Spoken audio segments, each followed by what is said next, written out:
Hi friends, welcome back to my channel. ನಾನು ಪ್ರೇಮ. ಇವತ್ತು ಹಬ್ಬ ಏನೋ ಮುಗೀತು. ಕಳಶ ಯಾವ ರೀತಿ ವಿಸರ್ಜನೆ ಮಾಡಬೇಕು ಅಂತ ನೋಡೋಣ ಬನ್ನಿ. ಮೊದಲು ತಾಯಿಗೆ ಕೆಂಪಾರತಿ ಬೆಳಗಿದ ಮೇಲೆ ಕಳಶ ವಿಸರ್ಜನೆ ಮಾಡಬೇಕು. ತಾಯಿನ ಕದಲಿಸ್ಬೇಕು. ಯಾವ ರೀತಿ ಕದಲಿಸ್ಬೇಕು ಅಂದರೆ, ಕೆಂಪಾರತಿ ಬೆಳಗಿದ ಮೇಲೆ ತಾಯಿಗೆ ಬಲಗೈಯಿಂದ ದೃಷ್ಟಿ ಬೊಟ್ಟನ್ನು ಇಡಬೇಕು.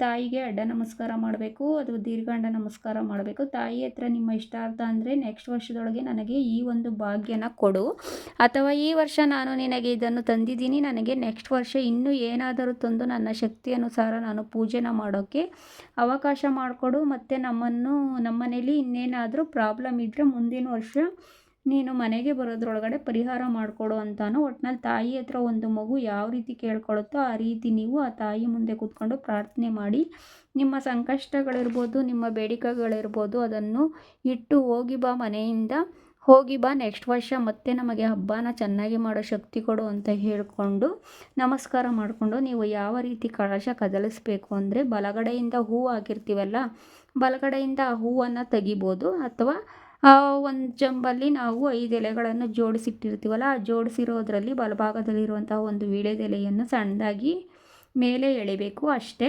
ಪೂರ್ತಿ ತೆಗಿಬೇಡಿ, ಸುಮ್ಮನೆ ಅಲುಗಾಡಿಸ್ಬೇಕು, ಅಥವಾ ಸ್ವಲ್ಪ ಎಲೆನ ತೆಗಿಬೇಕು. ಅಲ್ಲಿಗೆ ಕಳಶನ ಕದಲಿಸ್ದಂಗೆ ಆಗುತ್ತೆ. ಈಗ ಉರಿತಾ ಇರೋ ದೀಪಗಳೆಲ್ಲ ಅದ್ರ ಪಾಡ್ಗೆ ಅವು ಉರಿತಾ ಇರಲಿ. ದೇವ್ರ ಮುಂದೆ ಇಟ್ಟಿರುವಂತಹ ಪ್ರಸಾದಗಳನ್ನು ನೀವು ಇನ್ನೂ ತಗೊಂಡಿಲ್ಲ ಅಂದರೆ, ಆ ಎಲ್ಲ ಪ್ರಸಾದ ತಗೊಂಡು ನಿಮ್ಮ ಮನೇಲಿ ಯಾರ್ಯಾರಿದ್ದೀರೋ ಅವರೆಲ್ಲ ತಗೊಂಡು ಎಲ್ಲರೂ ಸ್ವಲ್ಪ ಸ್ವಲ್ಪ ಪ್ರಸಾದನ ಸೇವನೆ ಮಾಡಬೇಕು.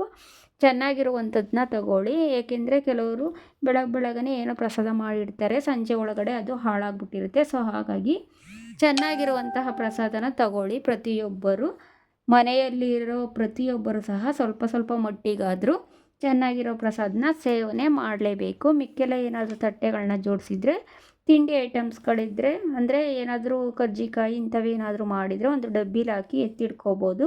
ಮಿಕ್ಕೇನು ಕಳಶ ಟಚ್ ಮಾಡೋಂಗಿಲ್ಲ. ಅಂದರೆ ಒಡವೆಗಳನ್ನು ಎತ್ತಿಡೋಣ ಅದೆಲ್ಲ ಏನು ಮಾಡ್ಕೊಳಕ್ಕೆ ಹೋಗಬೇಡಿ.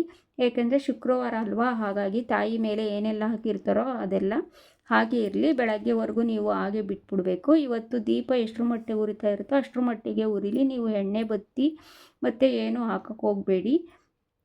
ಬೆಳಗಾಗೋವರೆಗೂ ಉರಿಬೇಕು ಅಂತ ಏನೂ ಇಲ್ಲ. ಒಮ್ಮೆ ಕಳಶ ಕದಲಿಸಿ ಆಗಿದೆ ಅಂದರೆ ಹಚ್ಚಿರೋಂಥ ದೀಪಗಳು ಎಷ್ಟೊತ್ತು ಬೇಕಾದರೂ ಉರಿದು ಅದ್ರ ಪಾಡಗವು ಹಾರೋಗ್ಬೋದು. ನೀವೇನು ಮಾಡಬೇಕು ಅಂದರೆ, ಹಾಲಲ್ಲಿ ಕಳಶನ ಇಟ್ಟಿದ್ರೆ ಕಳಶದ ಕಡೆ ಕಾಲು ಹಾಕ್ಕೊಂಡು ಮಲ್ಕೋಬಾರ್ದು ಅಂತ ಹೇಳ್ತಾರೆ. ಕೆಲವರು ಕಳಶ ಇರೋ ಜಾಗದಲ್ಲಿ ಮಲ್ಕೊಳಕ್ಕೆ ಹೋಗಲ್ಲ. ಮನೆ ಚಿಕ್ಕದಿದ್ದು ತೊಂದರೆ ಏನಾದರೂ ಇದ್ದರೆ ದಯವಿಟ್ಟು ಕಳಶದ ಕಡೆ ಕಾಲು ಹಾಕಿ ಮಲ್ಕೋಬೇಡಿ.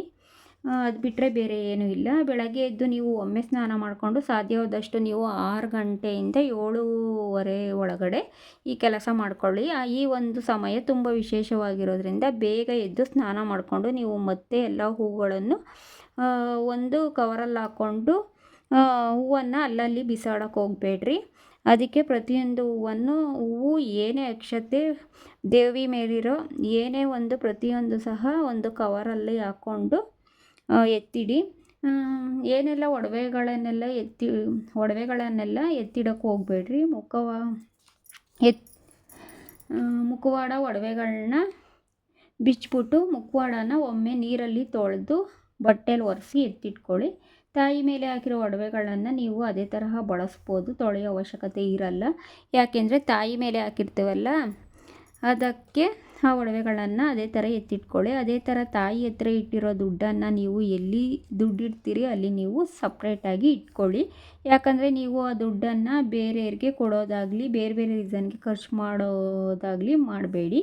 ಅದನ್ನು ಒಂದು ಒಳ್ಳೆ ಕೆಲಸಕ್ಕೆ ಬಳಸ್ಕೊಂಡ್ರೆ ತುಂಬ ಶ್ರೇಷ್ಠವಾಗಿರುತ್ತೆ. ಇನ್ನು ಹಣ್ಣು ಏನೇ ಇದ್ದರೂ ಎಲ್ಲ ತೆಗೆದಿಟ್ಕೊಳ್ಳಿ.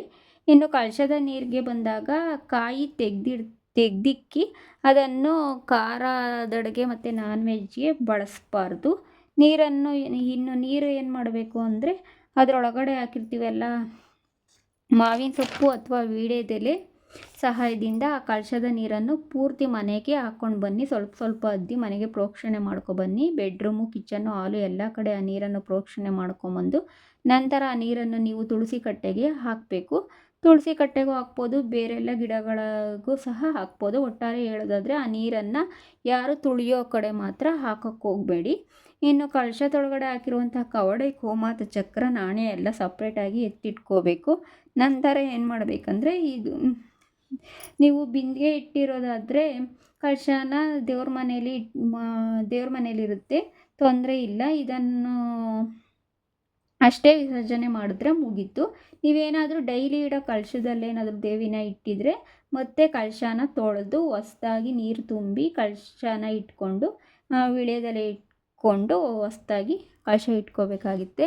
ಇನ್ನು ತಾಯಿಗೆ ಉಡಿಸಿರೋ ಸೀರೆಗೆ ಬಂದರೆ, ನೀವೇನಾದರೂ ಮಡ್ಲಕ್ಕಿ ಇಡದೆ ತಾಯಿಗೆ ಉಡಿಸಿರೋ ಸೀರೆ ಆದರೆ ಮನೆ ಗೃಹಿಣಿನೇ ಬಳಸ್ಕೋಬೇಕು, ಅಥವಾ ನಿಮ್ಮ ಮನೆ ಮಗಳು, ಮದುವೆ ಆಗಿರುವಂತಹ ಮಗಳಿಗೂ ಕೂಡ ಕೊಡ್ಬೋದು, ಅಥವಾ ಮದುವೆಗೆ ಬಂದಿರೋ ಮಗಳಿಗೂ ನೀವು ಸೀರೆನ ಕೊಡ್ಬೋದು. ಒಟ್ಟಾರೆ ನೀವು ತಾಯಿಗೆ ಸೀರೆನ ಉಡಿಸಿರೋದೇ ಆದರೆ ಅದು ನಿಮ್ಮಲ್ಲೇ ಯಾರಿಗಾದರೂ ಸೀರೆ ಸೇರಬೇಕು. ತಾಯಿ ತಪ್ಪಿದ್ರೆ ಮಗಳು ಅಥವಾ ಆ ಮನೆ ಮಗಳಿಗೆ ಸೇರಬೇಕು.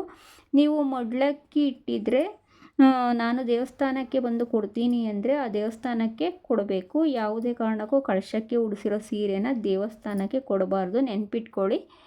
ನಾನು ಮಡ್ಲಕ್ಕಿ